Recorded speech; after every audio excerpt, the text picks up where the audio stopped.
सभी को नमस्ते। रोमांस स्टोरीज में आपका स्वागत है। वीडियो देखने से पहले प्लीज मुझे एक लाइक दें और सब्सक्राइब करें। आपका बहुत बहुत धन्यवाद। मेरी कॉन्ट्रैक्ट वाइफ, जो एक सीईओ है, आखिरकार डिवोर्स के लिए मान गई। लेकिन अगले ही पल उसने मेरे आम में एक सिरंज लगा दी और मेरे नाक और मुंह पर एक हैंडकरचिफ दबा दिया। उसने मुझे विला के बेसमेंट में कैद कर लिया। जब मेरी आंख खुली, मैं एक भारी लॉक से बिस्तर से बंधा हुआ था और वो ठीक मेरे पास बैठी हुई थी, एक बीमार और ऑब्सेसिव इन्फैचुएशन के साथ मुस्कुरा रही थी। उसने मुझे अपना प्राइवेट प्रिजनर बना लिया और मुझे खत्म न होने वाली ह्यूमिलिएशन झेलने पर मजबूर किया।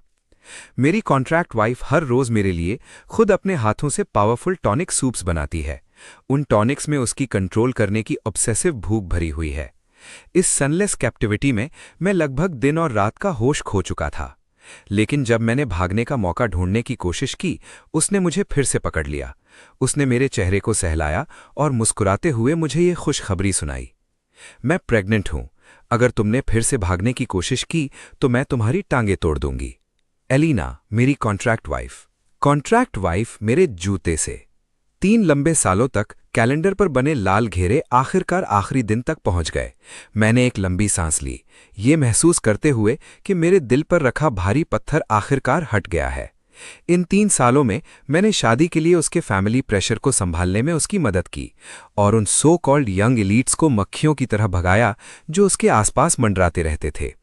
उसने पैसे दिए, मैंने काम किया। ये एक फेयर ट्रेड था। उस पैसे की वजह से मैंने अपना खुद का बिजनेस शुरू किया। मेरी कंपनी बढ़िया तरीके से डेवलप हो रही है। ये बहुत बड़ी नहीं है, लेकिन मेरी है। अब उसका फर्स्ट लव, जिसके बारे में वो हमेशा बात करती थी, पूरे दबदबे के साथ देश वापस आ गया है। मैंने सोशल मीडिया पर उनकी अचानक मुलाकात की एक फोटो देखी। एलिना बहुत चमक के साथ मुस्कुरा रही थी। उसकी आंखें अफेक्शन से भरी हुई थीं। मुझ जैसे ह्यूमन टूल को अब आखिरकार पीछे हटकर आराम करना चाहिए। जब मैंने डिवोर्स पेपर्स प्रिंट किए तो मैंने जानबूझकर उस लाइन को बोल्ड किया जिसमें लिखा था कि मैं बिना कुछ लिए जाऊंगा। मुझे तुम्हारे परिवार के पैसे का 1 सेंट भी नहीं चाहिए। 3 सालों तक विला उसका था, गाड़ियां उसकी थीं। मुझ विक्टर का कभी भी लालची बनने का इरादा नहीं था। एक धुन गुनगुनाते हुए मैंने अग्रीमेंट को फोल्ड किया और उसे अपने ब्रीफकेस में रख लिया। आज की रात सब कुछ साफ करने की रात है। विक्टर, तुम आखिरकार फिर से खुद बन सकते हो, मैंने आईने में अपनी रिफ्लेक्शन से कहा, जो अब भी हैंडसम और शार्प थी। हा। विला के लिविंग रूम में एलिना बड़े एलिगेंटली सोफा पर बैठी रेड वाइन पी रही थी। जब उसने मुझे अंदर आते देखा तो उसने अपनी पलकें उठाने की जहमत तक नहीं की। एलिना, हमें बात करनी है। मैंने उसके सामने कॉफी टेबल पर डिवोर्स पेपर्स रख दिए। 3 साल पूरे हो गए हैं। ये रहा डिवोर्स अग्रीमेंट। इसे देख लो और अगर कोई दिक्कत नहीं है तो साइन कर दो। रही बात एसेट्स की, तो मुझे कुछ नहीं चाहिए। मैंने अपनी आवाज को शांत रखने की कोशिश की, यहां तक कि मेरे चेहरे पर थोड़ी रिलीफ भी दिख रही थी, जैसे कोई बहुत बड़ा बोझ आखिरकार उतर गया हो। तभी उसने आखिरकार अपना वाइन ग्लास नीचे रखा और धीरे से पन्नों को उठाया। मैं इंतजार कर रहा था कि वो सिर हिलाएगी या कुछ दिखावटी खोखले शब्द कहेगी। मेरे लिए हैरानी की बात यह थी कि अगले ही पल रिप, डिवोर्स पेपर्स उसके हाथों में थे। एक ही पल में वो कागज के टुकड़ों में बदलकर फर्श पर गिरने लगे। मेरी आंखें फट गईं। एलिना, तुम्हारा इससे क्या मतलब है? मैंने अपनी पूरी जिंदगी में कभी अपना आपा इस तरह नहीं खोया था। 3 सालों से दबा सब्र अब फटने की कगार पर था। वो खड़ी हुई। उसके होठों पर एक ऐसी मुस्कुराहट आई जिसे मैं समझ नहीं पा रहा था। वो ठंडी थी, फिर भी उसमें एक मौकरी छुपी हुई थी। विक्टर, मैंने तुम्हें पहले भी बताया था, ये मुझ पर है कि मैं इसे कब खत्म करना चाहती हूं। उसका ये अंदाज उसके पुराने ठंडे सीईओ पर्सोना से बिल्कुल अलग था। इसमें साफ तौर पर एक ऑब्सेशन दिख रहा था जिसने मेरी रीढ़ की हड्डी में एक ठंडक सी दौड़ा दी। असली कॉन्ट्रैक्ट में साफ लिखा था 3 साल। मैंने जवाब दिया। मेरा सीना गुस्से से फूल रहा था।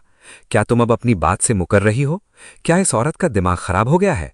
उसका फर्स्ट लव वापस आ गया है, फिर मुझे एक थर्ड व्हील की तरह क्यों रखना? विक्टर, रूल्स मैं बनाती हूं, एलिना ने आराम से कहा, लेकिन उसके लहजे में एक अथॉरिटी थी जिसमें शक की कोई गुंजाइश नहीं थी। अभी के लिए मुझे डिवोर्स नहीं चाहिए। मैंने उसकी तरफ इशारा किया। काफी देर तक मेरे मुंह से एक लफ्ज भी नहीं निकला। मैंने अनरीजनेबल लोग देखे हैं, लेकिन कभी कोई इतना डिल्यूजनल नहीं देखा। ये किस तरह की बकवास है? इसे कहते हैं काम निकल जाने के बाद गधे को मारना। लेकिन ये वो भी नहीं था।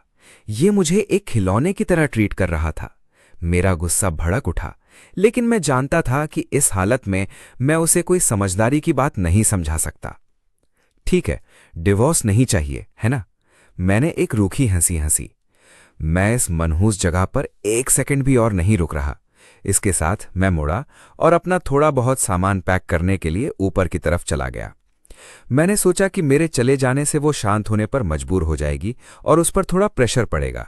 हाँ, अब पीछे मुड़कर देखता हूं तो मैं बहुत ज्यादा भोला था। एलेना बस लिविंग रूम के बीच में खड़ी रही और बिना कुछ बोले मुझे ऊपर जाते हुए पीछे से देखती रही। सिर्फ उसकी आंखें मेरा पीछा कर रही थीं, जैसे दो हुक्स मेरे शरीर पर गड़े हों। जब मैं अपना सूटकेस नीचे घसीट कर लाया, दरवाजा जोर से बंद करके हमेशा के लिए जाने को तैयार था, उसने बेपरवाही से बोला, विक्टर, बाहर की दुनिया खतरनाक है, तुम्हें इसका पछतावा होगा।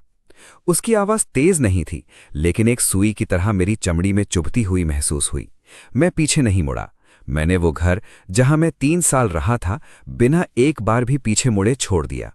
हालांकि अचानक मेरे अंदर एक थरथराहट हुई। वो औरत आज हद से ज्यादा एबनॉर्मल थी।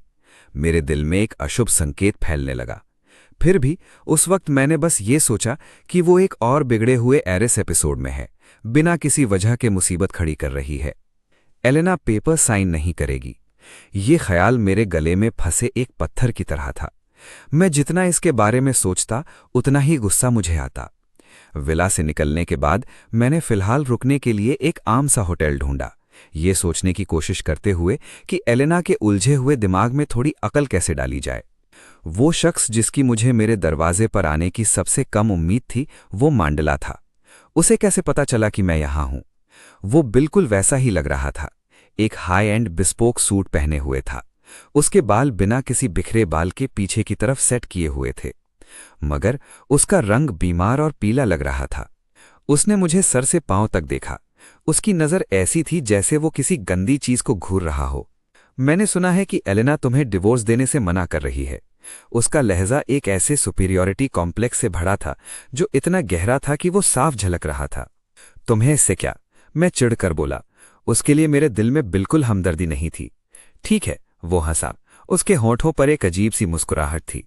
आखिरकार एक ऐसे मर्द के लिए जो एक औरत पर पैरासाइट की तरह पलता है, एलेना का बोर होना और तुम्हें ठोकर मारना बिल्कुल फितरती है। मेरा सर दर्द से फटने लगा। ये कमीना यहां खास तौर पर मुझे उकसाने आया था। लेकिन तुम चिंता मत करो। वो एक कदम करीब आया। उसकी आवाज एक शेखी बघारने वाली सरसराहट में बदल गई। एलेना जल्द ही मेरे पास वापस आ जाएगी। हम दोनों एक दूसरे के लिए ही बने हैं। रही बात तुम्हारी, अगर तुम जानते हो कि तुम्हारे लिए क्या अच्छा है तो जल्दी यहां से दफा हो जाओ। आंखों में खटकना बंद करो। 3 साल की दबी हुई घुटन और ऊपर से मेरे सामने खड़े इस बेवकूफ की उकसाहट, मैं आखिरकार अपना आपा खो बैठा। मैंने उसके पीले सुंदर चेहरे पर एक सीधा पंच मारा। फ्लैक। मांडला को यकीनन उम्मीद नहीं थी कि मैं सच में हाथ उठाऊंगा। हैरान और बौखलाया हुआ वो कई कदम पीछे लड़खड़ाया। उसकी नाक से तुरंत खून बहने लगा। तुम्हारी मुझे मारने की हिम्मत कैसे हुई? उसने अपनी नाक पकड़ ली, मेरी तरफ पूरे यकीन के साथ देखते हुए। तो क्या हुआ अगर मैंने तुम्हें मारा? मैं आगे बढ़ा और एक ऐसी किक मारी जिसने उसे दो तहरा कर दिया। वो एक उबली हुई श्रिम्प की तरह लग रहा था। तुम्हें लगता है कि मैं तुम्हें इज्जत दे रहा हूं? मेरे सामने इतनी बड़ी बातें करने की हिम्मत? मैं काफी वक्त से उसे पीटना चाहता था। 3 साल तक एलेना हमेशा इस फर्स्ट लव के बारे में बातें करती रही। उसने मुझे ऐसा महसूस करवाया जैसे मैं कोई परमानेंट स्पेयर टायर हूं। और अब इस फर्स्ट लव में इतनी ढीठपन की हिम्मत थी कि वो मुझे लेक्चर देने की कोशिश करे। मैंने उसका कॉलर पकड़ा और उसे ऊपर उठाया। ध्यान से सुनो मास्टर आयहा, ऐसा नहीं है कि मैं एलेना के साथ मामला खत्म नहीं करना चाहता। अगर तुम्हें मुझ पर यकीन नहीं है तो खुद जाकर पूछ लो। अगर तुमने बकवास जारी रखी तो जब भी तुम मुझे दिखोगे मैं तुम्हें पीटूंगा। उसका सोने के फ्रेम वाला चश्मा उड़कर दूर जा गिरा। मांडला बस कुछ ही मार के बाद ढेर हो गया। उसके पीछे आने वाले 2 बॉडीगार्ड्स ने अंदर झपटने का इरादा किया, लेकिन मैंने उन्हें इतनी तीखी नजर से देखा कि वो पीछे हट गए। हिलने की हिम्मत नहीं की। ये बंदा साफ तौर पर ऐशो आराम में रहने का बहुत ज्यादा आदी था। सब दिखावा था, दम कुछ नहीं था। आखिरकार वो अपने चारों हाथ पैरों के बल भागा और जाते जाते वही पुरानी धमकी दी, तुम बस इंतजार करो। क्या? मैं इंतजार कर रहा हूं? मुझे लगा ये खत्म हो गया। यकीन नहीं होता। सिर्फ 2 दिन बाद उस बेवकूफ़ मांडला ने अभी भी सबक नहीं सीखा था। उसने ब्लीच्ड हेयर और टैटूज वाले कुछ सस्ते गुंडे बुलाए मुझे मेरे ऑफिस के नीचे घेरने के लिए। ए लड़के, क्या तुमने ही हमारे मास्टर पर हाथ उठाया था? एक ब्लॉन्ड लड़के ने सिगरेट पीते हुए और मेरी तरफ बेसबॉल बैट दिखाते हुए मजाक उड़ाया। मुझे सच में हंसी आ गई। ये लोग तो मेरे लिए पसीना बहाने लायक भी नहीं थे। कुछ ही पलों में वो सारे गुंडे जमीन पर गिरे हुए अपनी मां को पुकार रहे थे। मांडला, जो दूर कहीं छुपा हुआ था, ये सब देखकर डर से पीला पड़ गया। मैं एक एक कदम बढ़ाते हुए उसकी तरफ गया। वो इतना डर गया था कि वो भागने लगा, पर तब तक देर हो चुकी थी। मैंने उसकी एक बार फिर अच्छे से पिटाई की। इस बार मैंने ज्यादा जोर से मारा। उसे शायद बिस्तर से उठने में कम से कम आधा महीना लगेगा। तब से मांडला मुझसे ऐसे बचने लगा जैसे चूहा बिल्ली से बचता है। उसकी आंखों में वो खौफ नकली नहीं हो सकता था। सच तो ये है कि एक बार एक वाइन पार्टी में जैसे ही उसने मुझे देखा, उसने अपना ग्लास गिरा दिया और अपनी जान बचाकर भागा। मैंने साफ तौर पर उस बंदे को एक साइकोलॉजिकल कॉम्प्लेक्स दे दिया था। कितना लूजर है, मैंने अपने मन में सोचा। मैंने उसके फर्स्ट लव की बुरी तरह पिटाई की है, भले ही सिर्फ नाम के लिए उसकी खातिर किया हो। उसे अब थोड़ी इज्जत दिखानी चाहिए और पेपर साइन कर देने चाहिए। इसलिए मैं उससे फिर मिलना चाहता हूं। मैंने हर तरीका आजमाया, प्यार से, सख्ती से और पीछे पड़कर भी। एलिना, मैं सच में तुमसे भीख मांग रहा हूं। क्या तुम मुझे जाने दे सकती हो? मैंने तुम्हारे फर्स्ट लव को एक कीड़े जैसा बना दिया है। तुम अब भी मुझे क्यों रोक रही हो? वो बस मुझे घूरती रही, खामोश और बिना हिले डुले। मैं उसकी वजह से सच में पागल होने की कगार पर था। लेकिन जैसे ही मैं उम्मीद छोड़ने वाला था, तभी एक मोड़ आया। हम दोनों को एक बिजनेस गाला में एक मॉडल कपल के तौर पर बुलाया गया था। जब इवेंट खत्म हुआ और असलियत सामने आई, मैंने डिवोर्स की बात एक बार फिर उठाई। एलिना, तुम आखिर चाहती क्या हो? बस साफ साफ कह दो ताकि मैं अंदाजा लगाना बंद कर सकूं। वो बहुत देर तक खामोश रही, इतनी देर तक कि मुझे लगा वो मुझे फिर से इग्नोर करेगी। आखिरकार वो धीरे से बोली, फाइन, मैं साइन कर दूंगी। मैं सुन्न हो गया। मुझे अपने कानों पर यकीन नहीं हुआ। तुमने क्या कहा? मैंने कहा मैं डिवोर्स पेपर साइन कर दूंगी, उसने दोहराया। उसके चेहरे पर कोई एक्सप्रेशन नहीं था। मेरी धड़कन एक पल के लिए रुकी और फिर एक ऐसी खुशी महसूस हुई जिसे बयान नहीं किया जा सकता। गॉड ब्लेस मी, ये 3 साल आखिरकार खत्म हो गए थे। लेकिन इससे पहले कि मैं ज्यादा देर तक जश्न मनाता, मैंने देखा कि वो मुझे कैसे देख रही थी। मैं इसे कैसे बयान करूं? ये ईयरी था, जैसे पानी का कोई गहरा कुंड हो। इसमें कुछ ऐसा था जो मैं समझ नहीं पा रहा था, एक हल्की सी एक्साइटमेंट की चमक। ये बात कि एलिना सच में साइन करने के लिए मान गई, मेरा सिर चकराने लगा। मुझे सच में अपनी किस्मत पर यकीन नहीं हो रहा था। वो 3 साल बहुत ज्यादा थे। उसे ये कहते हुए सुनना, फाइन मैं साइन कर दूंगी, किसी एंजल की आवाज सुनने जैसा था। मगर उसकी टोन अचानक बदल गई और उसके होठों पर एक क्रिप्टिक मुस्कुराहट आ गई। मेरे साइन करने से पहले चलो साथ में खाना खाते हैं। इसे एक फेयरवेल डिनर समझो। एक फेयरवेल डिनर? फाइन, चलो खाते हैं। जब तक वो साइन करने के लिए तैयार थी, मुझे कोई परवाह नहीं थी।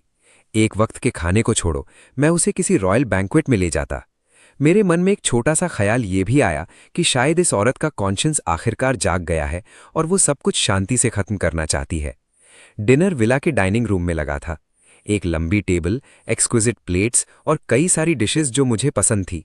एलिना आज अजीब तरह से खामोश थी, यहां तक कि टेंडर भी। उसने मेरे लिए वाइन डाली और प्यार से पूछा कि मेरी कंपनी कैसी चल रही है।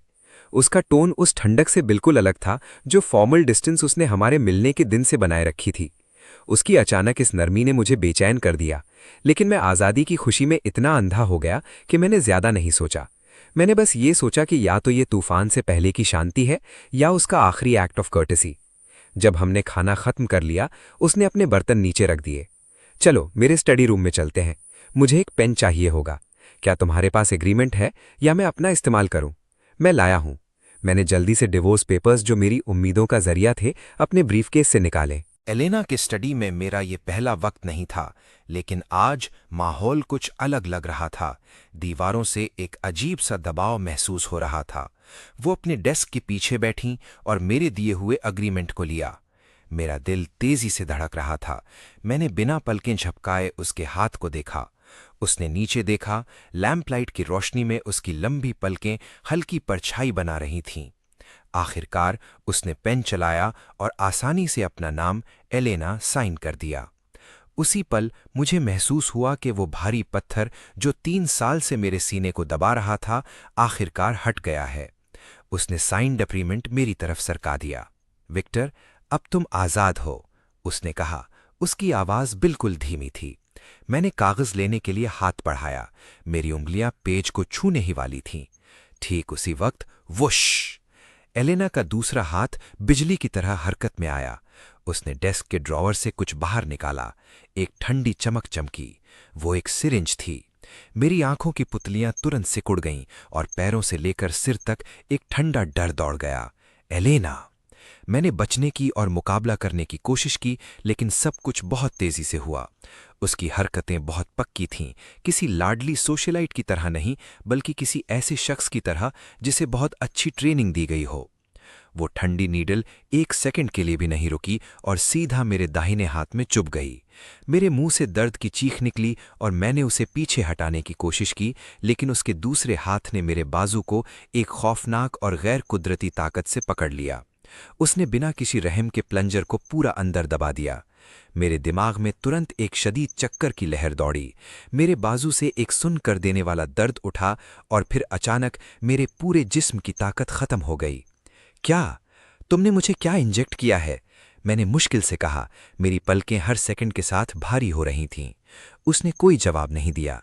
इसके बजाय उसने अपनी पॉकेट से एक सफ़ेद सिल्क का हैंड करचीफ निकाला। उसमें से एक अजीब सी मीठी खुशबू आ रही थी। उसने उसे मेरे मुंह और नाक पर जोर से दबाया। छोड़ो मुझे! मैंने हाथ पैर मारने की कोशिश की, लेकिन मेरी ताकत किसी उतरती हुई लहर की तरह खत्म होती गई। मेरी नज़र धुंधली होने लगी और दुनिया तेजी से घूमने लगी। लानत है, मैंने अपना बचाव बिल्कुल छोड़ दिया था। मैंने सच में यकीन कर लिया था कि वो मुझे इतनी आसानी से जाने देगी। आखिरी चीज जो मैंने देखी वो एलेना का चेहरा था, जो मेरे करीब आ रहा था। उसके होठों पर एक ऐसी मुस्कुराहट थी जो जितनी दिलकश थी उतनी ही पागलपन से भरी थी। वो खूबसूरत आंखें सिकुड़कर क्रेसेंट जैसी हो गईं, लेकिन उन आंखों में कुछ खौफनाक था, एक ऐसा जुनून जो कभी खत्म नहीं हो सकता था। विक्टर! उसकी आवाज मेरे कान में किसी शैतान की सरसराहट की तरह गूंजी। आज से 3 साल पहले जब हमने वो कॉन्ट्रैक्ट साइन किया था, मैं तभी से ये करना चाहती थी। मैं तुम्हें बेसमेंट में बंद करना चाहती थी, मेरे प्राइवेट बेसमेंट में, सबसे दूर, सिर्फ मेरी मिल्कियत बनकर। इससे पहले कि मैं पूरी तरह बेहोश हो जाता, मुझे उसके सुकून भरी हंसी सुनाई दी। वो हंसी किसी जहर भरे शहद की तरह थी जिसने मेरी रूह को कंपकपा दिया। मैं आखिर किस तरह के पागल इंसान से निपट रहा था? मुझे नहीं पता कितना वक्त गुजरा जब मेरी आंख खुली। मैं एक हल्की खुशबू और नरम एहसास से जागा। मुझे एहसास हुआ कि मैं एक अंधेरे अंडरग्राउंड कमरे में हूं। मेरे हाथ पैर किसी भारी चीज से बंधे हुए थे, लोहे की बेड़ियां। मैं बेड से जंजीरों में बंधा हुआ था और एलेना मेरे ठीक बगल में थी। उसने एक सिल्क नाइट गाउन पहना हुआ था। उसके बाल उसके कंधों पर बिखरे हुए थे। उसने अपना चेहरा मेरी गर्दन में छुपा लिया। उसकी गर्म सांसें मेरी जिल्द को महसूस हो रही थीं। हबी, तुम जाग गए। उसकी आवाज नर्म और मुलायम थी, जैसे कोई फेदर मेरी नर्व्स को छू रहा हो, लेकिन उस नरमी के पीछे एक पागलपन भरा सुकून था जिसने मेरे रोंगटे खड़े कर दिए। मैंने बोलने की कोशिश की, लेकिन मेरा गला बिल्कुल सूख गया था। श्श! उसने अपनी उंगली मेरे होठों पर रखी। इससे कोई फर्क नहीं पड़ता अगर तुम्हें अभी याद नहीं है, हबी, लेकिन मुझे छोड़कर जाने की कोशिश, इसकी इजाजत नहीं है। एलेना ने ऊपर देखा। उस हल्की रोशनी में उसकी खूबसूरत आंखें एक शिकारी की तरह चमक रही थीं। अभी हमें बहुत सारे काम करने हैं, जैसे कि एक बच्चा पैदा करना या शायद किसी $1 बिलियन डील पर बात करना। मैं फिर से बेहोश हो गया। मुझे नहीं पता कितना वक्त गुजरा जब एक नरम फेमिनिन आवाज ऊपर से आई। उस आवाज को सुनकर मैंने अपना सर उठाने की कोशिश की। वो एलेना थी। वो बेड के पास बैठी थी, बिल्कुल पुरसुकून और आराम से, वही सिल्क रोब जिसे मैं अच्छी तरह जानता हूं। उसके हाथ में रेड वाइन का ग्लास था जिसे वो धीरे से घुमा रही थी। वो गहरा लाल लिक्विड अंधेरे में एक अजीब सा अक्स बना रहा था। उसका ये रूप बिल्कुल अजनबी था। वो ठंडी प्रोफेशनल CEO जा चुकी थी। उसकी आंखों में एक ऐसी चमक थी जो मैंने पहले कभी नहीं देखी थी, कुछ ऐसा जो पागलपन के करीब था।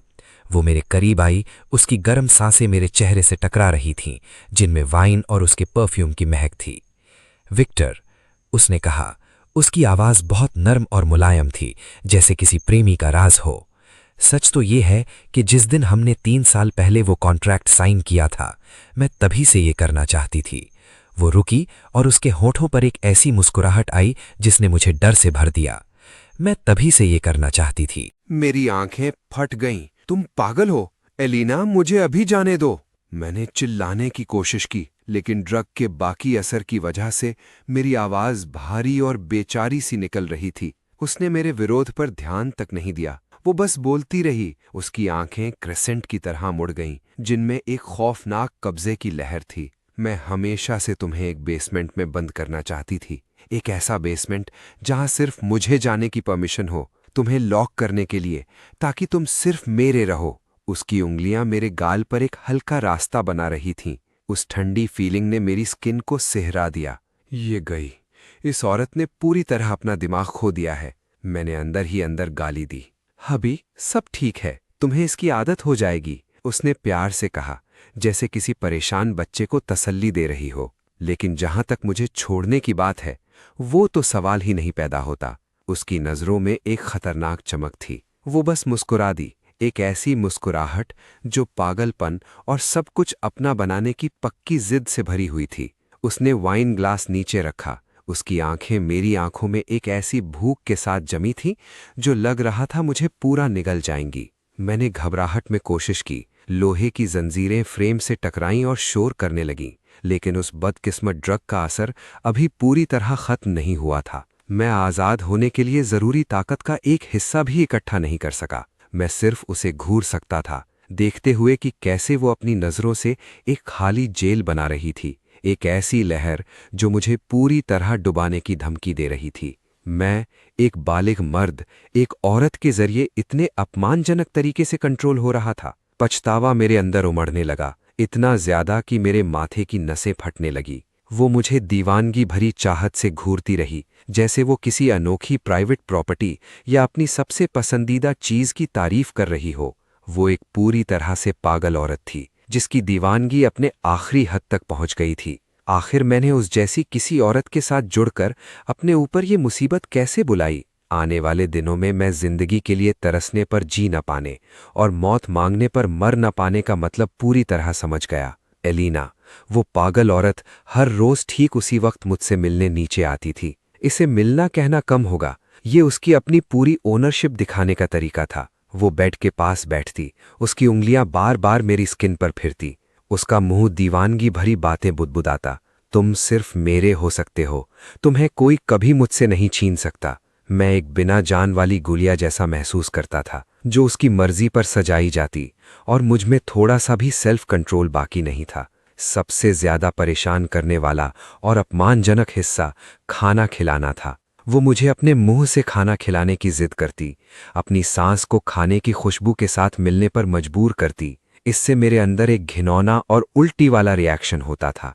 पहले तो मैंने अपनी पूरी ताकत से कोशिश की, अपना मुंह कसकर बंद रखा, लेकिन जब तकलीफ अपनी हद पर पहुंच जाती है तो सारा गुरूर खत्म हो जाता है। वो गुस्सा तक नहीं हुई, वो बस उसी नर्म और बीमार मुस्कुराहट के साथ मुझे देखती रही।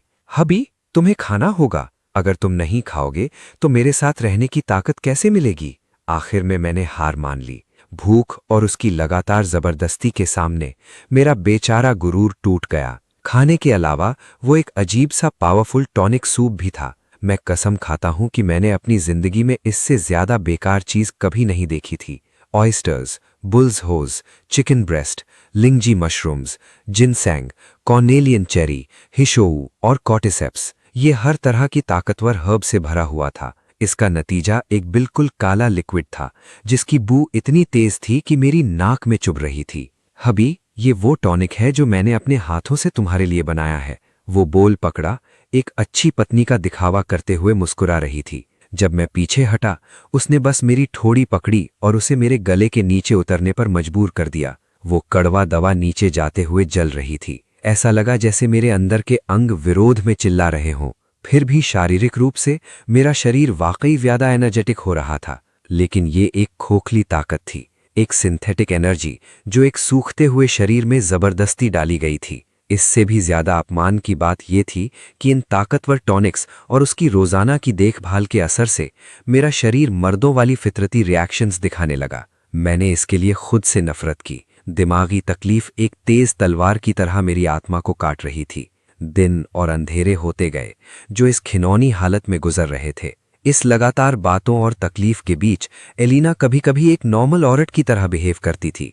वो अपना सर मेरे चेस्ट पर टिका देती थी। उसकी सांसें स्टेडी थीं। विक्टर, तुम बहुत मैस्कुलिन हो, वो धीरे से कहती थी। तुम सिर्फ मेरे हो सकते हो। तुम्हें ये पता है, तुम मुझे कभी नहीं छोड़ सकते।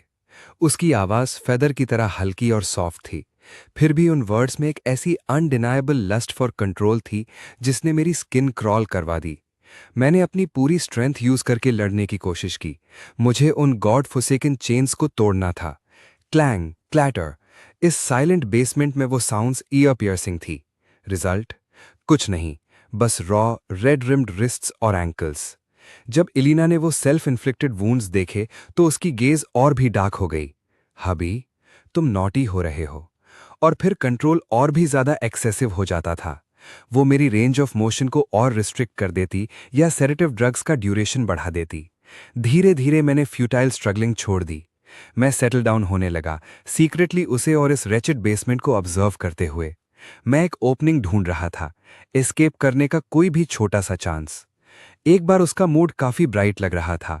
हमारे इंटीमेट होने के बाद उसने सच में मेरे एक हाथ का शैकल अनलॉक कर दिया। हबी, आज खुद को फीड करो। उसने नाइट स्टैंड पर राइस का बोल रखा और बस मुझे देखती रही। फ्रीडम की उस सडन स्पार्क ने मेरे दिल को वायलेंटली रेस करवाया। होप मेरे चेस्ट में एक टाइनी फ्लेम की तरह जगी। मैंने स्लोली अपने फ्री हाथ का यूज करके चॉपस्टिक्स उठाए। मैंने क्लमजिली खाना इकट्ठा किया। उसकी स्मेल वंडरफुल थी। इतने टाइम में ये पहली बार था जब मैंने अपने हाथों से कुछ लिया था। रिग्रेटेबली वो होप शॉर्ट लिव्ड थी।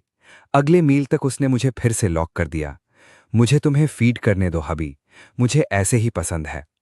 वो टाइनी फ्लेम एक बकेट आइस वाटर से तुरंत बुझ गई। दिन ब दिन ये सनलेस, लाइटलेस बेसमेंट मेरी दुनिया बन गया। और एलिना कीज पकड़ने वाली ब्यूटीफुल डीरेंज्ड वार्डन थी। हालांकि आज का दिन डिफरेंट था। एलिना हमेशा की तरह डार्क बेसमेंट में आई, उसी शिमरिंग सिल्क नाइट गाउन में। फमिलियर सेंट हवा में भर गई जिसने मेरा सर घुमा दिया। मैंने उसे देखा जब उसने एक्सपर्टली अपनी रूटीन शुरू की। हमारे इंटरैक्शंस की रूटीन, जिसका मैं इतना ह्यूमिलिएटिंगली अकस्टम्ड हो चुका था, आज डिफरेंट फील हो रही थी। उसके मूवमेंट्स हमेशा से ज्यादा हरीट थे और उसकी आंखों में फैनेटिसिज्म किसी डार्क चीज में बदल गई थी। जिस चीज ने मेरी स्किन सबसे ज्यादा क्रॉल करवाई वो ये थी कि उसका एक्सप्रेशन अब सिर्फ सिंपल सेटिस्फैक्शन का नहीं रहा था। ये बिल्कुल बिजार था। उसकी आंखें ग्लेज्ड ओवर थी, जैसे वो किसी फाइनल अल्टीमेट डिल्यूजन में डूब रही हो। जैसे ही मैंने उसकी गेज से सफोकेटेड फील किया, वो अचानक नीचे झुकी। उसके बर्निंग लिप्स मेरे कान से टच हुए। उसकी आवाज कांपी जब उसने विस्पर किया, विक्टर, क्या तुम जानते हो, इससे फर्क नहीं पड़ता अगर तुम्हें याद नहीं, लेकिन 3 साल पहले मैंने पहले ही डिसाइड कर लिया था कि मैं तुम्हारे बिना नहीं जी सकती। 3 साल पहले। वो वर्ड्स मेरे केओटिक थॉट्स को चीरते हुए एक लाइटनिंग बोल्ट की तरह थे। 3 साल पहले। क्या तभी हमने वो रेचेड कॉन्ट्रैक्ट साइन नहीं किया था?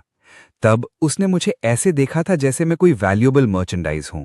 उसकी आंखें कोल्ड कैलकुलेटिंग अप्रेजल से भरी थीं। वो कैसे पॉसिबली आइज जो तुमने मेरे लिए थ्रू की? उसने कंटिन्यू किया। उसकी आवाज एक सिकली इन्फैचुएशन से टपक रही थी, उन लोगों को पीसेस में बीट करते हुए जो मुझे बुली करना चाहते थे। विक्टर, तुम उस तरह के आदमी हो जो मुझे चाहिए। मेरी पूरी बॉडी रिजिड हो गई। वो क्या कह रही थी? लोगों से लड़ना? मंडाला किस में काउंट होता था? उसने अचानक एक कोल्ड स्नॉट किया। उसकी आवाज अनडिस्गाइज्ड कंटेम्प्ट से भर गई। एक यूजलेस वीकलिंग जो एक हिपोक्रेट की तरह पैथेटिक लग रहा था। मैं तब जरूर ब्लाइंड रही होंगी। मैंने उस जैसे आदमी को नोटिस ही क्यों किया? कोई ऐसा जो सिर्फ मेरे पैसे और स्टेटस के लिए आया था। क्या उसे सच में लगा कि उसके इंटेंशंस नहीं पता थे? जब वो बोल रही थी, उसने अपनी फिंगर टिप्स का यूज करके जेंटली मेरी जॉ लाइन ट्रेस की। उसकी गेज टेरिफाइंगली फर्वेंट थी, जैसे कोई डिवोटी जिसने आखिरकार एक मिरेकल पा लिया हो। सिर्फ तुम जैसे आदमी ही मेरे होने के लायक हो। मेरा माइंड शैम्बल्स में था। उसकी डीरेंज्ड सिकली रैम्बलिंग्स ने मेरा खून ठंडा कर दिया। लेकिन जिस बात ने मुझे और भी ज्यादा हॉरिफाई किया वो था जो उसने आगे कहा, इस बार आखिरकार तुम मेरे पास कंप्लीटली हो, और तुम्हें लेने से पहले मैंने वो परफॉर्मेंस देख ली जो मैं सबसे ज्यादा चाहती थी। वो जोर से हंसी। उसकी आवाज खामोश बेसमेंट में गूंजने लगी, जो हर सेकंड के साथ और ज्यादा ग्रोटेस्क होती जा रही थी। 3 साल हो गए हैं विक्टर। क्या तुम्हें पता है मैं कब से खुद को रोक रही हूं? यहां तक कि वो बेकार मंडाला भी पूरी तरह से वर्थलेस नहीं था। जिस पल वो देश वापस आया मुझे पता चल गया था, और मुझे तुम्हारा हीरोइक साइड फिर से देखने को मिला, मेरे लिए लड़ते हुए। विक्टर, क्या तुम्हें कोई अंदाजा है? बिल्कुल मेरे सामने, तुम्हें मंडाला को किसी कीड़े की तरह बुरी तरह पीटते हुए देखकर। क्या तुम्हें पता है मैं उस पल कितनी एक्सटैटिक, कितनी एक्सिलरेटेड थी? बूम! ऐसा लगा जैसे मेरे दिमाग के अंदर कोई बम फट गया हो। तो मंडाला का बार बार मुझसे झगड़ा करना कोई इत्तेफाक नहीं था। ये मैं था। मैं वो इडियट था जो एलेना के खोदे हुए गड्ढे में बिना सोचे समझे कूद गया। वो एक बड़ी और ताकतवर डायरेक्टर थी, और मैं बस उसका पैथेटिक लीडिंग मैन था, जो उसकी ट्विस्टेड स्क्रिप्ट में ब्यूटी को बचाने वाले हीरो का रोल निभा रहा था। लेकिन जिस बात का मुझे सबसे ज्यादा अफसोस है वो तुम्हारी वो किक थी, उसने कहा। उसके चेहरे पर सच्ची डिसअपॉइंटमेंट दिख रही थी। उस किक ने उसे लगभग मार ही डाला था। मैं तुम्हारा हीरोइक फॉर्म सिर्फ सर्वेलेंस कैमरास के जरिए ही देख सकती थी। मैं सच में खुद को रोक नहीं पाई। मैं इसे अपनी आंखों से देखना चाहती थी। मैं उसके एक्सप्रेशन को देखता रहा, इन्फैचुएशन और इंसैनिटी का वो खतरनाक मेल। ठंडे डर की एक लहर मेरी रीढ़ की हड्डी से सीधा मेरे सर तक पहुंच गई। फिर भी मेरे जिस्म के इंस्टिंक्ट्स मुझे धोखा दे रहे थे। मेरे दिमाग और मेरे जिस्म के बीच का ये गहरा फर्क मुझे पूरी तरह से टूटने की कगार पर धकेल रहा था। काफी देर बाद उसने आखिरकार अपनी बड़बड़ाहट बंद की। वो एक सैटिस्फाइड अंदाज में मेरे सीने पर उल्टी लेट गई, जैसे कोई आलसी बिल्ली हो जिसने अभी अभी भरपेट खाना खाया हो। उसकी सांसें धीरे धीरे नॉर्मल होने लगीं। कभी कभी वो मेरे सीने को धीरे से सहलाती। उसकी हरकत में एक डिपेंडेंसी दिख रही थी। मैंने अपनी आंखें बंद कर लीं। मुझमें एक उंगली हिलाने की भी ताकत नहीं थी। थोड़ी देर बाद ऐसा लगा जैसे एलेना को पूरी सेटिस्फैक्शन मिल गई थी। वो उठकर बैठी, शायद जाने से पहले अपने हमेशा के रिचुअल के मुताबिक मुझे वापस लॉक करने की तैयारी कर रही थी। लेकिन जैसे ही वो खड़ी हुई, उसके एक्सप्रेशंस बदल गए। उसने अचानक अपना हाथ अपने मुंह पर रखा। उसकी भौहें कस गईं जैसे उसे उल्टी आने वाली हो। अगले ही पल वो बेड से उतरी। वो मुड़ी और बिना पीछे मुड़े देखे बेसमेंट के दरवाजे की तरफ भागी। उसके हाई हील्स के फर्श पर बजने की आवाज तब तक दूर होती गई जब तक कि वो भारी लोहे का दरवाजा एक जोरदार थड़ के साथ बंद नहीं हो गया। बेसमेंट में फिर से मौत जैसी खामोशी छा गई। बेड पर लेटे हुए मैं सांस लेने के लिए तड़प रहा था। मेरा पूरा जिस्म ऐसा महसूस कर रहा था जैसे उसके टुकड़े कर दिए गए हों। इस बात का एहसास होने में काफी वक्त लगा कि वो जा चुकी है। और तो और, पहले उस इमोशन के पीक के दौरान एलेना ने मेरे हाथों की बेड़ियां खोल दी थीं। फिर उस अचानक हुई मतली की वजह से शायद वो मुझे वापस लॉक करना भूल गई। मैंने धीरे से अपना हाथ उठाया। मेरी कलाई पर लोहे की ठंडी चेन ढीली लटक रही थी। ये खुली हुई थी। वो भूल गई। वो सच में मुझे वापस लॉक करना भूल गई। मेरी रीढ़ की हड्डी में बिजली की एक लहर दौड़ गई। एक मौका। ये मेरा पहला और आखिरी मौका था। मैंने कोई आवाज करने की हिम्मत नहीं की। मैंने उस खामोशी में अपने कान लगाए रखे, बाहर की किसी भी हलचल को सुनने की कोशिश करता रहा, इस डर से कि कहीं वो अचानक वापस ना आ जाए। मिनट घंटों में बदल गए। एक भी आवाज नहीं आई। मैंने अपने जिस्म के दर्द, नमनेस और एग्जॉशन को झेलने के लिए खुद को मजबूर किया, अपनी मसल्स को आराम देने और बची खुची ताकत वापस लाने की कोशिश करने लगा। हर एक सेकंड एक टॉर्मेंट था। लगभग 2 घंटे बाद आखिरकार अपने हाथों और पैरों में थोड़ी जान महसूस करते हुए मैं धीरे धीरे एक एक इंच करके बैठ गया। फिर मैंने उन मनहूस पैरों की बेड़ियों को खोलने की कोशिश शुरू की। ये मेरे हाथों वाली बेड़ियों से कहीं ज्यादा मजबूत थीं। मैंने अंधेरे में कमरे में इधर उधर टटोला, जब तक कि मुझे एक मेटल सपोर्ट रॉड नहीं मिल गई जो पहले उसके लाइट बल्ब बदलते वक्त फर्श पर गिर गई थी। मैंने उसे उखाड़ने की कोशिश की, घिसा और थोका। पसीना मेरे माथे से बहकर मेरी आंखों में जा रहा था, जो चुभन भरा और कड़वा था। 2 घंटे और लगे इससे पहले कि एक हल्की क्लिक की आवाज गूंजी। मेरे पैरों की बेड़ियां आखिरकार खुल गईं। आजादी। मैं लड़खड़ाते हुए अपने पैरों पर खड़ा हुआ, उस लोहे के दरवाजे की तरफ लपका जो बाहर की दुनिया की तरफ ले जाता था। लेकिन उम्मीद एक बार फिर हकीकत से चकनाचूर हो गई। दरवाजा लॉक था, और सिर्फ एक चाबी से नहीं बल्कि एक हाई एंड इलेक्ट्रॉनिक लॉक से, जो मैंने पहले कभी नहीं देखा था। मैं कमरे की तरफ वापस मुड़ा। कोई भी ऐसी चीज पकड़ते हुए जो टूल का काम कर सके, उस दरवाजे को पीटते और खोलने की कोशिश करते हुए। ये बेकार था। दरवाजा दीवार से जुड़ा हुआ लग रहा था, जो हिल नहीं सकता था। मायूसी की हालत में मेरी उंगलियां सख्त रबर के एक टुकड़े से टकराईं जो किसी चीज से गिर गया था। ये लगभग एक क्रेडिट कार्ड के साइज का था। क्या मूवीज में हमेशा ऐसा ही नहीं होता? लैच में एक कार्ड डाला, तेजी से स्लाइड किया और दरवाजा खुल गया। ये एक मजाक लग रहा था, लेकिन इस वक्त मैं कुछ भी आजमाने को तैयार था, चाहे वो कितना ही अजीब क्यों ना हो। मैंने रबर के टुकड़े को लॉक के गैप में फंसाया, उसे 1 बार, 2 बार, 100 बार आगे पीछे स्लाइड किया। मेरे हाथों में दर्द हो रहा था, जैसे वो गिरने वाले हों। मैं प्यासा था और भूख से मर रहा था। मेरा गला ऐसा लग रहा था जैसे उसमें आग लगी हो।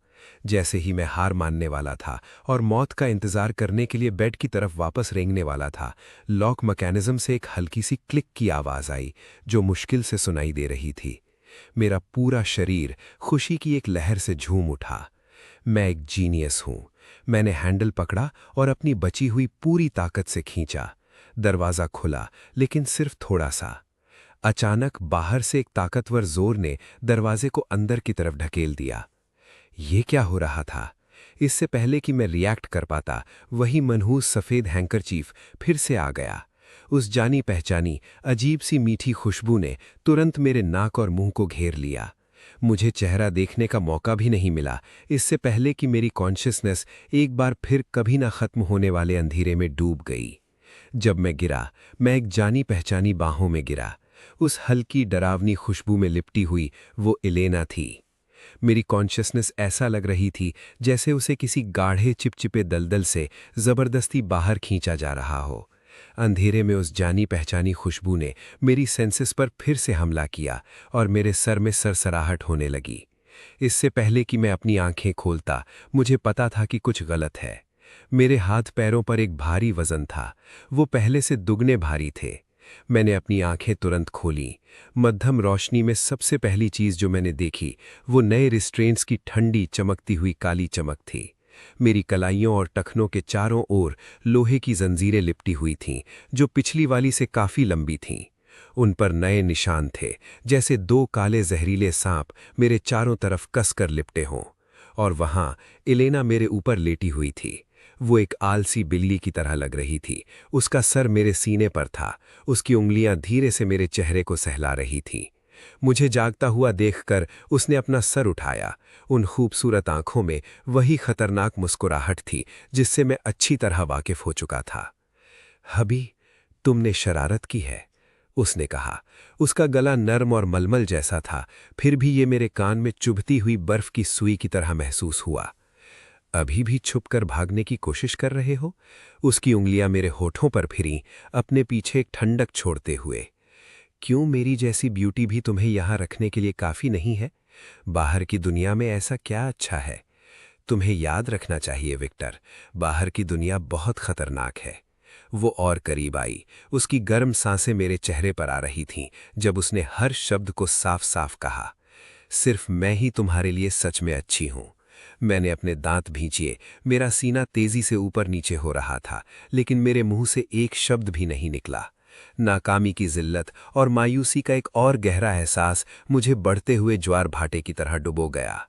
एलेना मेरे रिएक्शन से बहुत मुतमईन लग रही थी। उसके मुंह के कोनों पर मुस्कुराहट और गहरी हो गई। तुम्हें यहाँ रुकना है और मेरा और बेबी का साथ देना है, बस यही तुम्हें करना है। वो शब्द और बेबी मेरे दिमाग में एक बम फटने जैसा था। मेरा पूरा शरीर अकड़ गया। मैंने उसे देखा। मुझे यकीन था कि मैंने गलत सुना है। तुमने क्या कहा? क्या बेबी? एलेना के चेहरे का वो खतरनाक और बीमार दिखने वाला लुक तुरंत गायब हो गया। उसकी जगह मासूम उम्मीद ने ले ली। वो एक ऐसे बच्चे की तरह लग रही थी जिसने कुछ सही किया हो और किसी बड़े की तारीफ का इंतजार कर रही हो। उसने तेजी से सर हिलाया। उसकी आंखें चमक रही थीं। सही कहा, एक बेबी? तुम्हारा बेबी? उसकी आवाज में थोड़ा फख्र भी था। मैं सीरियस हूं, उसने बात जारी रखी। ये पिछले आधे महीने की हमारी मेहनत का नतीजा है। जैसे ही उसने ये कहा, वो मासूम मास्क गायब हो गया और पागल एलेना वापस आ गई। उसकी आंखें धमाकेदार पोजेसिव चाहत से गहरी हो गई जब उसने उन्हें खतरनाक तरीके से सिकोड़ा। पर्सनालिटीज के बीच इस सीमलेस ट्रांजिशन ने मेरी तबीयत बिल्कुल खराब कर दी। मेरा दिमाग उलझा हुआ था। खुद को अपनी सैनिटी की आखिरी उम्मीद से जोड़े रखते हुए मैंने यकीन न करते हुए पूछा, क्या तुम इसे कंफर्म करने के लिए हॉस्पिटल गई थी? बिल्कुल, उसने कहा, अपनी एक आईब्रो को जीत के अंदाज में ऊपर उठाते हुए, जैसे कोई पीकॉक हो जिसने अभी कोई जंग जीती हो। जैसे ही ये कन्फर्म हुआ, मैं फौरन वापस आकर तुम्हें ये खुशखबरी सुनाना चाहती थी। अचानक उसकी नजर फिर से ठंडी हो गई और उसने मेरी ठोड़ी को इतनी जोर से पकड़ा कि निशान पड़ जाएं। लेकिन इसके बजाय जैसे ही मैंने दरवाजा खोला, मैंने देखा कि एक बेरहम आदमी चुपके से भागने की कोशिश कर रहा है, मुझे और हमारे बच्चे को छोड़ने की कोशिश कर रहा है। मैं उसकी बातों से सुन रह गया। उसका कहना ऐसा लगा जैसे किसी अनदेखे हाथ ने मेरे दिल को दबोच लिया हो और उसे गहराइयों में खींच रहा हो। बच्चा? वो सच में प्रेग्नेंट थी। ये सच मेरी कलाइयों पर बंधी उन मोटी लोहे की जंजीरों से भी ज्यादा भारी था, जिसने मेरे भागने की आखिरी उम्मीद को भी पूरी तरह कुचल दिया। मैंने खुद को धीरे धीरे और सुकून से शांत होने पर मजबूर किया। अब जबकि इसमें एक बच्चा शामिल था, तो यहां से निकलना सितारों तक पहुंचने से भी ज्यादा मुश्किल होने वाला था। मैंने अपनी आंखें बंद कर ली, उसके खूबसूरत लेकिन पागल चेहरे को और देखने से इनकार करते हुए। मेरा दिमाग तेजी से चलने लगा, एलिना की पुरानी बातों को किसी टूटे हुए रिकॉर्ड की तरह बार बार दोहराते हुए। 3 साल पहले उसने पहले ही तय कर लिया था कि वो मेरे बिना नहीं रह सकती। 3 साल पहले मैं उसके लिए किसी से लड़ा था। मैंने काफी देर तक अपने दिमाग में तलाश की, जब तक कि एक पुरानी धुंधली याद जो किसी कोने में दबी हुई थी, वो सामने नहीं आई। यूनिवर्सिटी से ग्रेजुएशन के तुरंत बाद मैं एक फाइनेंस मेजर था, जिसका कोई बैकग्राउंड और कोई कनेक्शंस नहीं थे। ग्रेजुएशन का मतलब बेरोजगारी था। मेरी अच्छी डिग्री दुनिया की कड़वी सच्चाई के सामने बेकार थी। गुजारा करने के लिए मैंने एक बार में वेटर की पार्ट टाइम जॉब कर ली। 3 साल पहले। क्या ये वही वक्त नहीं था जब मैं नया नया पढ़कर निकला था और बिल्कुल गरीब था? मैंने अपनी यादों के ढेर को खंगाला किसी सुराग की तलाश में। आखिरकार एक हंगामा खेज और गर्मा गर्मी वाला मंजर, जिसे मैंने जानबूझकर दबा दिया था, मिट्टी से निकलकर बाहर आ गया। उस वक्त ग्रेजुएशन ही बेरोजगारी है वाली बात मुझ पर भारी पड़ी थी। खाने पीने का इंतजाम करने के लिए मुझे एक मशहूर और शोरगुल वाले बार में काम मिल गया। उस रात बार हमेशा की तरह शोर से भरा था। मैं अपनी ट्रे लिए भीड़ के बीच से निकल रहा था जब मैंने उसे देखा। एक कोने में 6 या 7 गुंडे, जिनके बाल हरे और लाल रंग से रंगे हुए थे, एक लड़की को घेरे हुए थे। उनके मुंह से गंदगी निकल रही थी और उनके हाथ बिल्कुल भी सही जगह नहीं थे। लड़की साफ तौर पर नशे में थी। उसके गाल लाल थे, आंखें पथरा रही थीं और उसका जिस्म इतना ढीला था जैसे उसमें हड्डियां ही ना हों। वो सिर्फ कमजोरी से उन्हें पीछे ढकेल रही थी। मेरा खून खौल उठा। एक नए ग्रेजुएट के तौर पर जो अभी अभी समाज में आया था, मैं अब भी एक बेखौफ और गर्म खून वाला जवान था। मैं बस खड़े होकर कैसे देख सकता था? मैंने अपनी ट्रे नीचे रखी, बिना कुछ कहे आगे बढ़ा और उस लड़की को बचाने के लिए अपने पीछे कर लिया। तुम लोग क्या कर रहे हो? एक लड़की को परेशान कर रहे हो? तुम अपने आप को मर्द कहते हो? गुंडे एक पल के लिए हैरान रह गए, फिर वो हंसने लगे और मुझे घेर लिया। इसके बाद एक हंगामा शुरू हो गया। वो गिनती में ज्यादा थे। मेरे चेहरे पर फौरन कई मुक्के लगे और मेरे होंठ दर्द के साथ फट गए, लेकिन मैंने पीछे हटने से इनकार कर दिया। मैंने अपने मन में सोचा, अगर हीरो बनना है तो बीच में ही मार खाकर मर नहीं सकते। ये बहुत शर्म की बात होगी। मेरे अंदर एक अजीब सी आग भड़क उठी। एड्रेनलिन बढ़ा और मैं तब तक लड़ा जब तक मेरी आंखें लाल नहीं हो गईं। मैंने बचाव करना बिल्कुल छोड़ दिया। मैं उनके साथ जख्मों के बदले जख्म देने का खेल खेलने लगा। तुम मुझे मुक्का मारोगे? ठीक है, मैं खा लूंगा, लेकिन बदले में मैं तुम्हें लात मारूंगा। मौत से न डरने वाला वो जुनून उन्हें डराने लगा। आखिरकार गुंडे गालियां देते हुए भाग गए, लेकिन मेरी हालत भी कुछ अच्छी नहीं थी। मेरे चेहरे पर चोटें थीं, नाक सूजी हुई थी और मेरे कपड़े फटे हुए थे। मैंने तुरंत अपना चेहरा दूसरी तरफ कर लिया, क्योंकि मैं नहीं चाहता था कि वो लड़की मेरी ऐसी बुरी हालत देखे। मैं बिना नाम बताए नेकी करना चाहता था, ज्यादातर इसलिए क्योंकि मैं बहुत बुरा दिख रहा था। मैं लड़खड़ाते हुए जाते वक्त पीछे मुड़कर देखने की हिम्मत भी नहीं की। इसका नतीजा वही था जिसकी उम्मीद थी। मुझे उसी दिन बार से निकाल दिया गया। एक और नौकरी चली गई। तकरीबन आधे महीने बाद मुझे एक मिस्टीरियस फोन कॉल आया जिसकी वजह से मैंने एलेना के साथ उस मनहूस मैरिज कॉन्ट्रैक्ट पर साइन किए। ये सोचकर मेरा पूरा जिस्म कांप उठा। वक्त, जगह, वजह और नतीजा, सारे सुराग आखिरकार एक दूसरे से जुड़ गए थे। ये कोई इत्तेफाक नहीं था। उसने शुरू से ही मुझे निशाना बनाया था।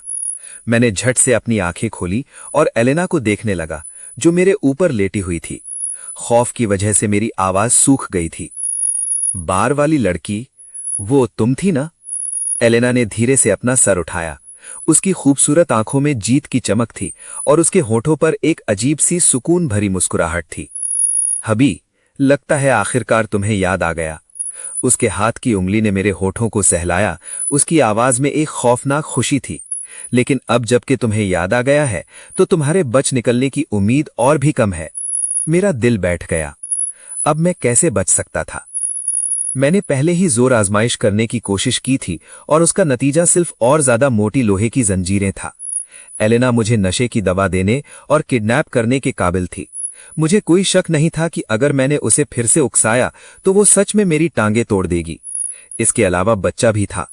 चाहे वो बच्चा मेरा हो या नहीं, उसके इस जुनूनी पागलपन में वो उस बच्चे को मुझे बांधने के लिए आखिरी जंजीर के तौर पर इस्तेमाल करेगी। अगर बच्चा सच में मेरा था तो कानूनी और जज्बाती तौर पर हम कभी भी अपने रिश्ते को पूरी तरह खत्म नहीं कर पाएंगे। मुझे शांत रहना होगा। जोर जबरदस्ती काम नहीं करेगी। मुझे नरम रास्ता अपनाना होगा। एक असली मर्द जानता है कि कब झुकना है और कब डटकर खड़ा रहना है। अगला कदम उठाने से पहले मुझे खुद को बचाना होगा। मैंने अपनी आंखें बंद की और जब मैंने उन्हें दोबारा खोला तो मैंने खौफ और गुस्से को पीछे ढकेल दिया था। मैंने एक बेबसी भरी मुस्कुराहट दिखाई, जैसे किसी ने अपनी किस्मत मान ली हो और अपनी आवाज को पुरसुकून बनाने की कोशिश की। अगर मैं भाग नहीं सकता तो अब मैं नहीं भागूंगा, मैंने कहा, हल्का सा अपना कंधा उचकाते हुए। मैं एक मर्द हूं, मुझे जिम्मेदारी लेनी होगी।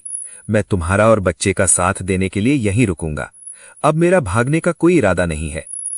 एलेना ने अपनी आंखें छोटी की, जैसे कोई बिल्ली अपने शिकार को घात लगाकर देख रही हो।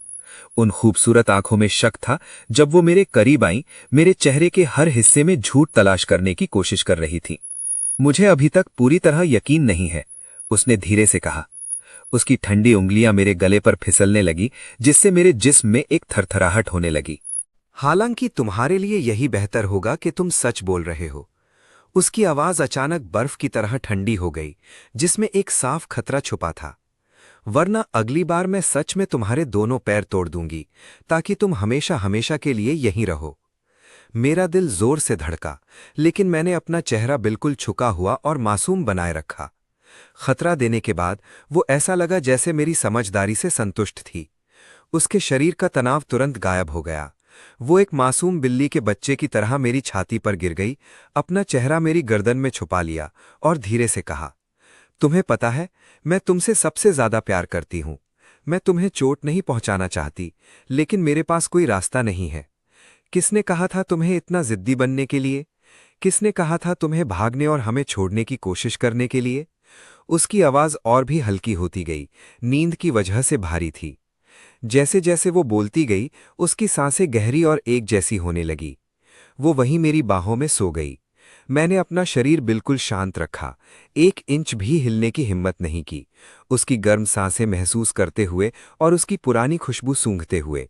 हालांकि मेरे दिमाग में सिर्फ एक ठंडी और तेज सतर्कता थी। आखिरकार मैं भी सो गया। अगली सुबह जब मेरी आंख खुली तो वहां एक भारी खामोशी थी। मेरी बाहें खाली थीं। एलेना जा चुकी थी। मैंने अपने आप अपनी कलाइयां हिलाईं, लेकिन मुझे लोहे के टकराने की पुरानी आवाज सुनाई नहीं दी। मैं झटके से उठकर बैठ गया और नीचे देखा। मेरी कलाइयां और टखने खाली थे, कुछ नहीं था।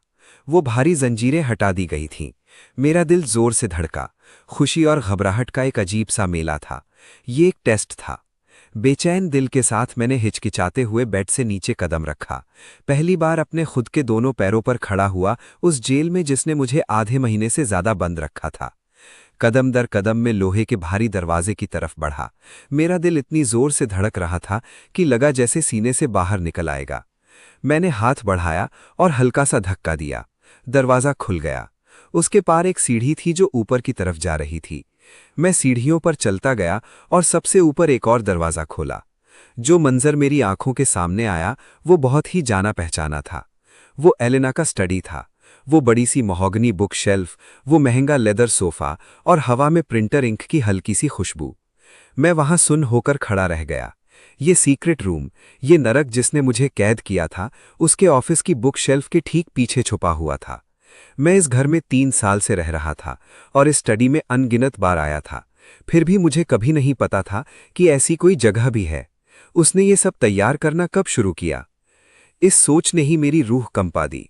ठीक तभी स्टडी का दरवाज़ा बाहर से खुला। एलेना अंदर आई, कैजुअल लाउंज वेयर में। उसके चेहरे पर एक प्यारी सी मुस्कुराहट थी जो एक नॉर्मल वाइफ जैसी लग रही थी।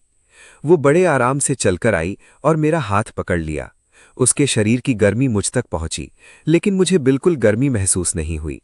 तुम्हें भूख लगी होगी, चलो खाना खाते हैं। मैंने एक मॉडल हस्बैंड का किरदार निभाना सीख लिया, कुछ हद तक उस बच्चे के लिए जो उसके वूम्ब में था, जिसके बारे में मुझे नहीं पता था कि वो एक जंजीर है या एक छोटा सा रिश्ता, और कुछ हद तक अपने पैरों को टेम्परेरीली सही सलामत रखने के लिए। मैंने अपनी कंपनी के ज़्यादातर काम एक भरोसेमंद डेप्यूटी को सौंप दिए और खुद को एक होम मेकर में बदल लिया। प्रेग्नेंट होने के बाद एलेना की खाने की पसंद अजीब हो गई। एक दिन खट्टा तो अगले दिन तीखा। मैं रोज़ाना अपना कुकिंग स्टाइल बदलता, इंटरनेट पर प्रेगनेंसी रेसिपीज़ ढूंढता, फीटल हेल्थ, ब्रेन डेवलपमेंट और हर चीज़ के लिए डिशेस बनाता। मैं बहुत ध्यान से उसकी देखभाल करता। हबी, आज मुझे स्वीट एंड सावर फिश खानी है, वो बिल्कुल ऑथेंटिक होनी चाहिए। ठीक है, मैंने जवाब दिया, अपना एप्रन बांधते हुए। मैं किचन में गया, जो मेरे पूरे कॉर्पोरेट ऑफिस से भी बड़ा था, और उस ग्रूपर को तैयार करने लगा जो अभी अभी एयर फ्रेट से आई थी। वो डाइनिंग चेयर पर बैठी थी, ठोड़ी पर हाथ रखे हुए, मेरी मसरूफियत को देखकर मुस्कुरा रही थी और उसकी आंखें पानी की तरह नर्म थीं। ऐसा लग रहा था जैसे मैं सच में वो पति हूं जिसे वो बहुत प्यार करती है, ना कि वो कैदी जो अभी एक डंजन से रिहा हुआ है। उसके पहले ट्राइमेस्टर के दौरान एलेना को बहुत ज्यादा मॉर्निंग सिकनेस हुई। हर सुबह मैं सोडा वाटर और जिंजर लेमन टी बनाता, फिर मैं उसे ड्राइव करके कंपनी तक ले जाता। जब मैं उसे उस आइकॉनिक ऑफिस बिल्डिंग के अंदर जाते हुए देख लेता, तभी मैं अपने काम संभालने जाता। दोपहर में मैं अपना काम जल्दी खत्म करके ड्राइव करके उसके ऑफिस वापस जाता। कभी कभी मैं उसके सीईओ स्वीट में बैठता और नॉन कोर डॉक्यूमेंट्स को चेक करने में उसकी मदद करता, ताकि वो जल्दी घर जाकर आराम कर सके। एलेना के सबॉर्डिनेट्स की नज़रें पहले आश्चर्य से बदलकर अपनापन और आखिर में थोड़ी तारीफ में बदल गईं। उन्होंने शायद सोचा होगा कि उनकी अनटचेबल इथीरियल सीईओ को आखिरकार मुझ जैसे आदमी ने टेम कर लिया है और नर्म बना दिया है। सिर्फ मैं ही जानता था उस हॉरिफाइंग मैडनेस के बारे में जो इस अफेक्शन के दिखावे के पीछे छुपी थी। एलेना मुझ पर और ज्यादा डिपेंडेंट होती गई, या यूं कहें कि और ज्यादा क्लिंगी। वो एक छोटी बच्ची की तरह थी। मैं जहां भी जाता वो पीछे आती। अगर मैं डॉक्यूमेंट्स पढ़ रहा होता तो वो एक छोटा स्टूल खींचकर मेरे पास बैठ जाती। अगर मैं कुकिंग कर रहा होता तो वो पीछे से मेरे वेस्ट के चारों तरफ अपनी बाहें लपेट लेती। वो मॉर्बिड सफोकेटिंग पोजेसिवनेस शायद प्रेगनेंसी हार्मोन्स की वजह से कम हो गई थी और एक छोटी लड़की के क्यूट क्लिंगी बिहेवियर में बदल गई थी। कई बार जब मैं शांति से सोती हुई उसके चेहरे को देखता तो मैं एक धुंधली डिल्यूजन में खो जाता। शायद वो सच में बदल गई है, शायद हम बस ऐसे ही रह सकते हैं। हम एक असली कपल की तरह बिहेव करने लगे। वीकेंड्स पर हम मॉल में शॉपिंग के लिए जाते। वाइब्रेंट स्टोर शेल्फ्स के सामने खड़े होकर Elena excitedly matching cartoon pyjamas के 2 सेट्स उठाती, मेरे लिए एक ग्रे वुल्फ और अपने लिए एक पिंक वुल्फ, और उन्हें मेरे ऊपर रखकर देखती, अभी देखो क्या ये बिल्कुल हमारे जैसे नहीं लगते। वो तब तक हंसती जब तक उसकी आंखें क्रेसेंट की तरह मुड़ नहीं जाती।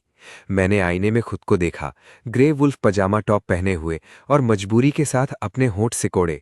लगते हैं तुम पक्का पिंक वुल्फ हो, हमेशा फ्राइंग पैन घुमाती रहती हो। गुस्सा होने के बजाय उसने अपना सर मेरे शोल्डर पर रखा और भी जोर से हंसने लगी।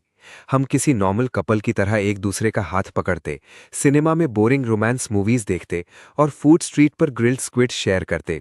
एलेना मेरी मिल्क टी पीती और मैं वो तकोयाकी खाता जिसमें से उसने पहले ही एक बाइट ले ली होती।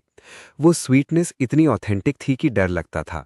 मैंने इस रेयर वार्मथ का मजा लिया, लेकिन मेरे दिल की टेंशन एक पल के लिए भी कम नहीं हुई। उस रात हम बेड पर लेटे हुए पड़ रहे थे। वो मेरी बाहों में झुकी और अचानक मेरा हाथ पकड़कर अपने थोड़े से बाहर निकले हुए लोअर बेली पर रख दिया। क्या तुम इसे महसूस कर सकते हो? उसने धीरे से कहा। जैसे ही मैं पूछने वाला था कि क्या, मुझे अपनी हथेली के नीचे एक हल्की अजीब वाइब्रेशन महसूस हुई, जैसे कोई छोटी मछली अंदर बबल्स छोड़ रही हो। मेरा पूरा शरीर रिजिड हो गया। क्या वो बेबी मूव कर रहा था? मैंने नीचे एलेना की तरफ देखा। वो भी मेरी तरफ ऊपर देख रही थी। उस पल में मेरे अंदर एक इनडिस्क्राइबेबल कॉम्प्लेक्स इमोशन जगा। दुनिया में आने वाली इस छोटी सी जान को लेकर मैं बेअसर नहीं था। वो हल्की थपकी मेरे दिल पर एक सीधी दस्तक की तरह थी। इसने मुझे साफ तौर पर महसूस कराया कि एक जिंदा जान मुझसे खून और मांस से जुड़ी हुई है। फिर भी ये कनेक्शन एक नए शैकल की तरह भी था, जो मुझे एक जगह बांध रहा था।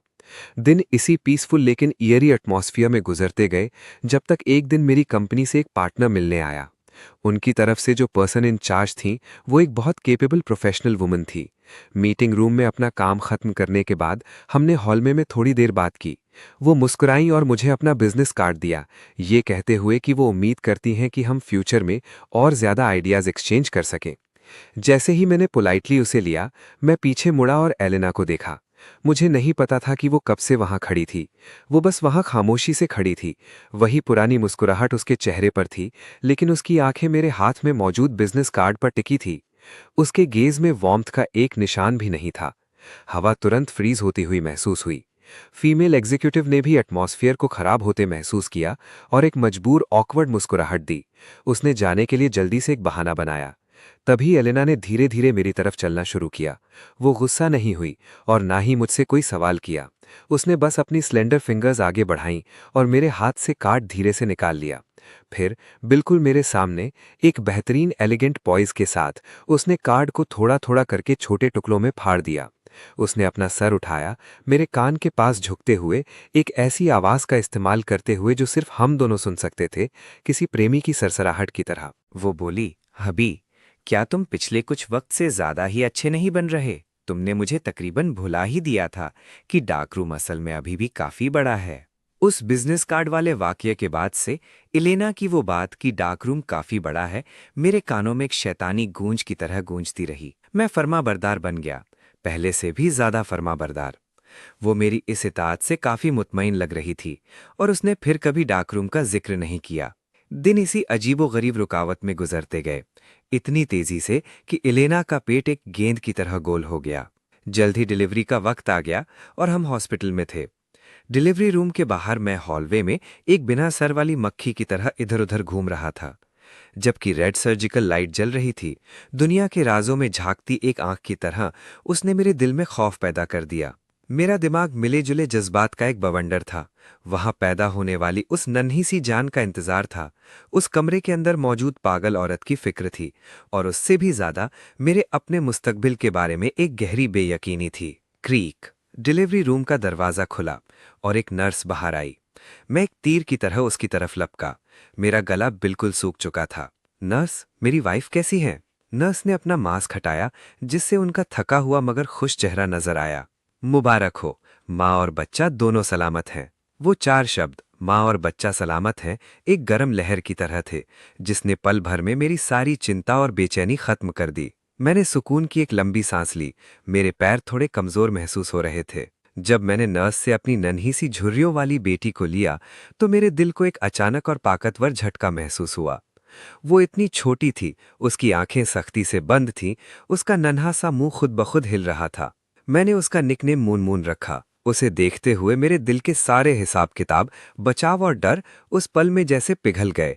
ये एक ऐसा एहसास था जो मैंने पहले कभी महसूस नहीं किया था। खून और रिश्तेदारी की सबसे पुरानी तड़प। जिस वक्त इलेना ठीक हो रही थी, मैं पूरी तरह से एक सुपर डैड बन गया।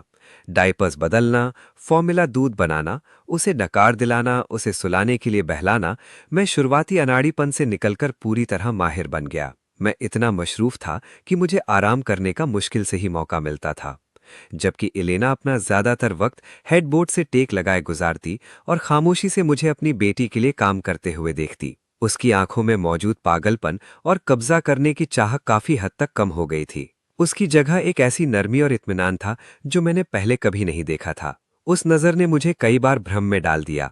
ऐसा लगने लगा जैसे हम सच में एक आम मोहब्बत करने वाले पति पत्नी हों। जब मून 1 महीने की हो गई तो इलेना मुझे और हमारी बेटी को अपने पेरेंट्स के घर ले गईं। उसके पेरेंट्स को काफी वक्त से मेरे होने का पता था। उन्होंने पहले मेरे साथ कभी बुरा सलूक नहीं किया था, मगर अब पोती के आने से उनका जोश बेहद ज्यादा था। अपने इन लॉज के यहाँ मैंने एक बेहतरीन दामाद बनने की पूरी कोशिश की। मैंने खुद आगे बढ़कर अपनी मदर इन लॉ की किचन के कामों में मदद की और अपने फादर इन लॉ के साथ खबरों पर बात करते हुए चेस खेली। मैंने उस बूढ़े जोड़े को जाहिरी तौर पर काफी खुश कर दिया। ये सब सर्वाइवल स्किल्स थीं, ऐसी चीजें जो मैंने पिछले कुछ सालों में सीखी थीं। डिनर के बाद मेरे फादर इन लॉ ने मुझे अपने स्टडी में बुलाया। मेरे कंधे को थपथपाते हुए उन्होंने संजीदगी से कहा, विक्टर, इलेना को हमने बचपन से ही बहुत ज्यादा लाड प्यार से बिगाड़ा है। उसका मिजाज थोड़ा अजीब हो सकता है। मेहरबानी करके अब से उसके साथ थोड़ा ज्यादा सब्र और बर्दाश्त से काम लेना। मेरी मदर इन लॉ ने भी उनके साथ हाँ में हाँ मिलाई। सही कहा बेटे, अगर वो कभी कुछ गलत करे तो प्लीज उसे ज्यादा माफ करने की कोशिश करना। मैंने सुना। मेरे चेहरे पर एक मुकम्मल मुस्कुराहट थी, मगर अंदर ही अंदर मैं ठंडा सा हंसा। अजीब, आपकी बेटी उससे कहीं ज्यादा आगे है। इसे पागलपन की हद तक जुनून कहते हैं। वो उस तरह की है जो किसी को बेसमेंट में बंद कर दे और उन्हें लोहे की जंजीरों से बांध दे। मगर उनके सामने मैंने पूरी ईमानदारी से कहा, फिक्र मत कीजिए मॉम और डैड, इलेना की शख्सियत मुझ पर अच्छी लगती है। हम सच में एक दूसरे के लिए ही बने हैं। उसके पेरेंट्स के घर से वापस आने के बाद मैं पूरी तरह से अपनी बेटी का गुलाम बन गया। जब भी मैं फ्री होता, मैं मून को पकड़ता, उसे हंसाता और उसे बेसुरी लोरियां सुनाता। उसे किलकारियां भरते देखकर मेरा दिल पिघल जाता। उस रात जब मैं अपनी बेटी को पकड़े हुए उसके छोटे गुलाबी चेहरे को चूम रहा था, एलिना ने पीछे से मुझे गले लगा लिया और अपनी चिन मेरे कंधे पर रख दी। उसके लहजे में थोड़ी नकली शिकायत और जेलसी की झलक थी। अब तुम्हारी आंखों में सिर्फ हमारी बेटी ही है, तुम अब मेरे साथ वक्त नहीं बिताते? तुम दोनों मेरे डार्लिंग्स हो, मैंने जवाब दिया। वो सुकून से मेरी बाहों में सिमट गई, अपनी उन खूबसूरत आंखों से ऊपर देखते हुए जो क्रेसेंट की तरह झुकी हुई थी। उसने मुझे उसी पुरानी टेंडरनेस से देखा, लेकिन उसने अगले जो शब्द कहे उनसे मेरे दिल की धड़कन रुक सी गई। हबी, ये देख कर के तुम मून से कितना प्यार करते हो, मैं तुम्हें एक सरप्राइज देना चाहती हूँ। एक ऐसा सरप्राइज जिसे मैं पक्का जानती हूँ कि तुम पसंद करोगे। जब से हमारी बेटी पैदा हुई थी, मेरी दुनिया सिर्फ फॉर्मूला, डायपर्स और उसकी नर्म आवाज़ों तक रह गई थी। मैंने उसे दुनिया के सबसे प्रेशियस खजाने की तरह संभाल कर रखा था, अपनी फादरहुड का पूरा स्लेव बनकर खुश था। उस दिन मैं डायपर बदलने में थोड़ा फंबलिंग कर रहा था। उसके नन्हे पैर मेरी बाहों पर जोर से चल रहे थे जब एलेना पीछे से आई और मेरे कान में मिस्टीरियस तरीके से फुसफुसाई, हबी, चलो मैं तुम्हें एक गिफ्ट दिखाने ले चलती हूँ। उसकी सांस में हल्की मिठास थी। मैं पीछे नहीं मुड़ा, अपने काम पर फोकस करते हुए। मैं बिजी हूं, टाइम नहीं है। तुम्हें ये गिफ्ट जरूर पसंद आएगा, ये तुम्हारे ग्रज को पक्का सेटिस्फाई कर देगा। उसने हार नहीं मानी, अपनी बाहें मेरी कमर के गिर्द लपेट लीं और जिद करने लगी। इसके अलावा मुझे भी ये बहुत पसंद है, मेरे साथ चलो प्लीज, बस मेरे साथ चलो। वो एक क्लिंगी कैट की तरह मेरी पीठ से रगड़ रही थी।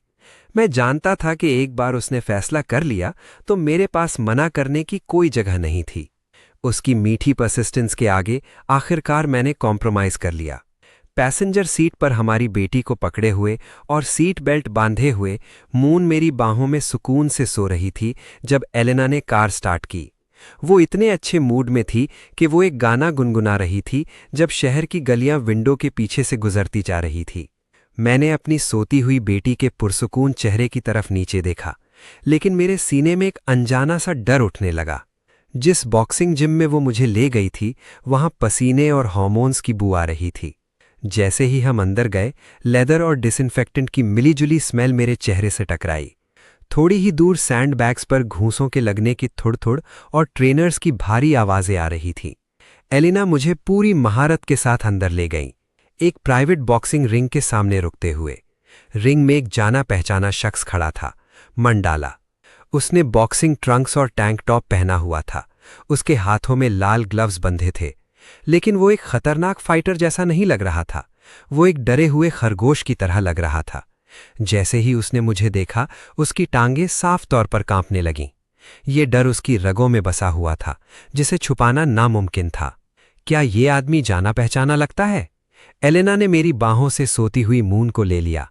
उसके चेहरे पर मुस्कुराहट चमकदार थी, पर डरावनी भी। उसने बच्ची को अपनी बाहों में हल्का सा उछाला और मंडाला की तरफ इशारा किया। उसने एक आम से, तकरीबन बेरहम लहजे में कहा, देखो, तुम इसे फिर से मार सकते हो। याद रखना कि पूरी ताकत इस्तेमाल करना, उसने आगे कहा। मुझे इसे यहां तुम्हारा स्पारिंग पार्टनर बनाने के लिए एक बहुत बड़ा कॉन्ट्रैक्ट कुर्बान करना पड़ा है। तो क्या ये सरप्राइज है? एक सरप्राइज? मैंने अपने पैरों से लेकर सर तक एक ठंडक महसूस की। मैंने उसकी तरफ देखा और फिर मंडाला की तरफ, जो रिंग में एक पत्ते की तरह कांप रहा था।